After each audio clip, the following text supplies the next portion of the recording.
Meningitis बीमारी हो गया था, इसी में इसका हाथ दोनों खराब। मतलब अंकिता जन्म से ऐसी नहीं है? जी नहीं, जन्म से ऐसी नहीं। हेलो गाइस, तो आज मैं आपको एक ऐसे स्टूडेंट्स के पास ले चलते हैं जो स्टूडेंट्स ने अपने पैर को ही कलम बना डाला, और आज मैं उसी स्टूडेंट्स के पास चल रहे हैं और बताने की कोशिश कर रहे हैं कि कैसे पैर से एग्ज़ाम में लिखकर एक इतिहास बना डाला। और आज मैं छपरा, बिहार के छपरा ज़िला के बगल में ही बनियापुर है, और बनियापुर से ठीक आप मात्र 2 किलोमीटर आप आएंगे तो एक हरपुर कराह गांव है।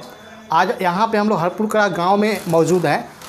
इंटरमीडिएट एग्ज़ाम में हाथ से नहीं, हाथ तो उनका दिव्यांग हो चुका है, पैर से एग्ज़ाम में लिखी है, और पैर से लिखने के बाद वो इंटर के एग्ज़ाम में 134 मार्क्स प्राप्त किए है।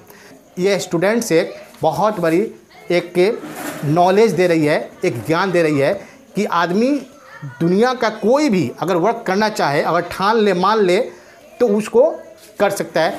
आपका नाम क्या है? अंकिता। और एग्ज़ाम में कितना नंबर लाई है? ओ, देखिए आप आवाज़ से भी मालूम पड़ता है कि इनकी आवाज़ भी स्पष्ट नहीं आ रही है, लेकिन अपना नाम अंकिता बता रही है, और इंटरमीडिएट एग्ज़ाम में 334 मार्क्स लाई है।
तो फ्रेंड्स, अब आपने देखा कि अंकिता किस तरह एक पैरों के माध्यम से लिख रही थी। अब मैं आपको रूबरू अंकिता की मम्मी और अंकिता के जानने के बारे में प्रयास कर रहा हूँ, चूँकि अंकिता देख रहे हैं उसकी आवाज़ भी साफ़ नहीं आ रही है। आपका नाम क्या हुआ? मेरा नाम चंद्रेखा देवी। चंद्रेखा, ये आप अंकिता की मम्मी हैं? बताइए कि ये जो बीमारी अंकिता की हो गई, ये कितने साल की आयु में हो गई? 5 वर्ष की आयु में हो गई। इसलिए मेनिंजाइटिस बीमारी हो गया था, इसी में इसका हाथ दोनों खराब। मतलब अंकिता जन्म से ऐसी नहीं है? जी नहीं, जन्म से ऐसी नहीं। जन्म से नहीं है। अच्छा, ये 5 साल की आयु में मेनिंजाइटिस बीमारी हुआ ऐसा। अच्छा, ये इसको पढ़ने का शौक कब से पैदा हुआ? अपने जब ठीक हो गई तो अपने आप पैर से लिखने के लिए शुरू कर दी। पहले भी पढ़ाई हो चुकी थी, इसके बीमारी के पहले पढ़ती थी, वही पढ़ाई अपने पैर से लिखने लगी। तो हम लोग सोचे पढ़ेगी तो इसको एडमिशन करा दिए। अच्छा, अंकिता को कभी मतलब कि बाहर जाती है या स्कूल जाती है तो कि स्कूल में कोई बच्चे वगैरह ऐसे कोई तंग तो नहीं करते हैं? नहीं, इसको बहुत मानते हैं, मास्टर से लेकर बच्चा कोई भी इसको बहुत मानता है।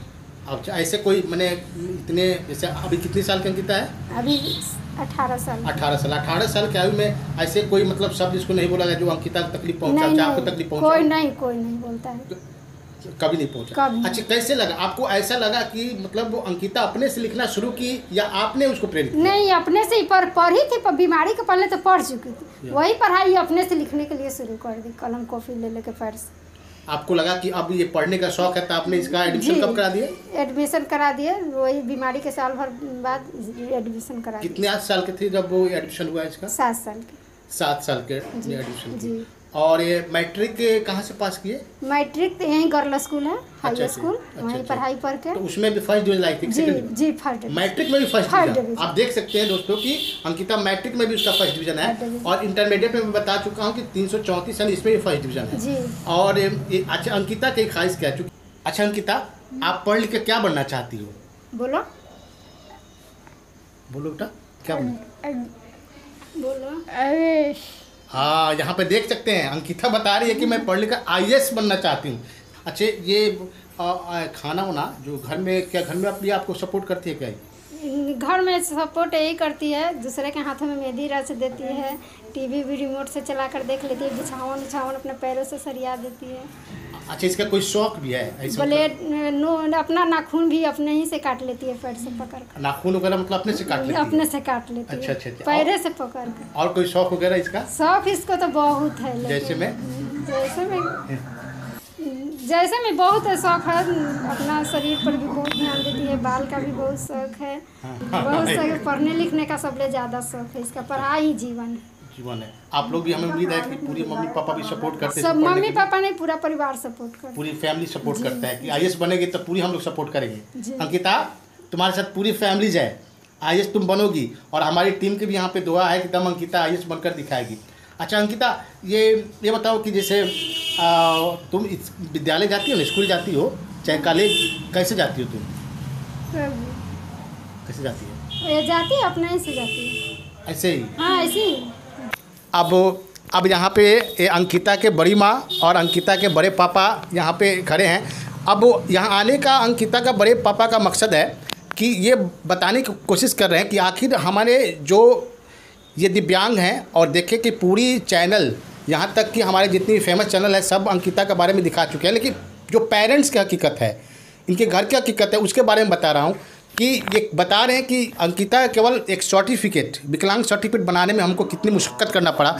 तो सर, ये आप बता रहे थे अंकिता का सर्टिफिकेट बनाने में क्या प्रॉब्लम है? प्रॉब्लम है, कोई छपरा जा रहे थे तो वहाँ जो हेड थे तो उस बोले कि इसका अथी खराब है, हेड का बनेगा, कोई कह रहा था हैंड का बनेगा, तो या पटना जाइए, कोई कह रहा था कि न्यूरो के पास जाइए, नस का प्रॉब्लम है। इसी में हमको 10 साल दौड़ा है।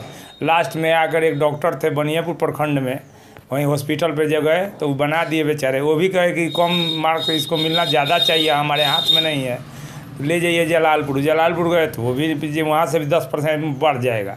वो बढ़ाए नहीं, हम लोगों का काम है, अब कितना पीछा दौड़े हैं, जितना मिला बना। उसके बाद विकलांग के लिए वही पेंशन मिल जाए इसको, कम से कम बच्ची है तो। तब पिछले साल भर दौड़े, तब पिछले मई से इसका पेंशन आना शुरू हुआ, कहीं खाता भी नहीं चेक किया, आ रहा है अंकिता, अब आ रहा है, पेंशन मिल रहा है। हाँ। अच्छा, हम बताना चाहते हैं इनके मम्मी पापा, इनके बड़े पापा, बड़ी मम्मी, इनकी एक है, मैं भी अपने फ्रेंड से सब रिक्वेस्ट करना चाहता हूं कि इस वीडियो को आप देखें और चैनल को सब्सक्राइब करें और शेयर करें। ये मम्मी पापा का कंप्लेन है कि इतनी इंटेलिजेंट बच्ची जो मैट्रिक भी फर्स्ट डिवीज़न, इंटरमीडिएट भी फर्स्ट डिवीज़न और पैर से लिखना, कितनी बड़ी चैलेंज है। लेकिन मैं चाहूँगा कि अपने दोस्तों से रिक्वेस्ट करूँगा कि इस वीडियो को इतना शेयर कीजिए कि ये वीडियो सबके पास पहुँचे, ताकि इससे अंकिता को एक सरकार की तरफ से और हमारे फ्रेंड्स की तरफ से भी सपोर्ट मिले, ताकि अंकिता के अंदर जो ड्रीम्स है कि IAS बनने का, ये अपने ख्वाब को पूरा कर सके। इसी कौन से कोचिंग में पढ़ती थी आप? Nobel coaching centre. अच्छा, नोबेल कोचिंग सेंटर में कौन सर पढ़ाते थे आपको? मनोज सर। तो मनोज सर आपसे पैसा भी लेते थे? नहीं, यहाँ पे एक बात मैं बताना चाहता हूँ कि ये अंकिता बता रही है कि नोबेल कोचिंग सेंटर पे मैं पढ़ा करती थी और वहाँ के जो टीचर थे मनोज पांडे जी, और ये बता रही है बच्ची कि आज तक एक भी पैसा सर ने नहीं लिया है, बिल्कुल एक हेल्प की तरफ इतनी मदद किए हैं मनोज पांडे। तो मनोज पांडे जी के बारे में क्या कहना चाहेंगे सर के बारे में? उनके बारे में मैं यही कहना चाहूँगी जी, इतना वो मानते हैं। जो एग्ज़ाम भी होता है तो खुद दरवाजे पर आकर बोलते हैं अंकिता तुम्हारा यहाँ एग्ज़ाम है, तुम ठीक से तैयारी करना, उनको मनोबल बढ़ाते हैं। तो बिल्कुल मैं चाहूँगा कि ऐसे बिल्कुल समाज में शख्सियत की ज़रूरत है कि जो हमारे परिवार में ऐसे बच्चे जो गरीब बच्चे हैं, जो बेसहारा बच्चे हैं, उनको मुफ्त में शिक्षा देना। एक मनोज पांडे जी बहुत बड़ा मिसाल खड़ा किए हैं, है ना। मैं भी, हमारी पूरी टीम भी मनोज पांडे जी को बहुत धन्यवाद देती है।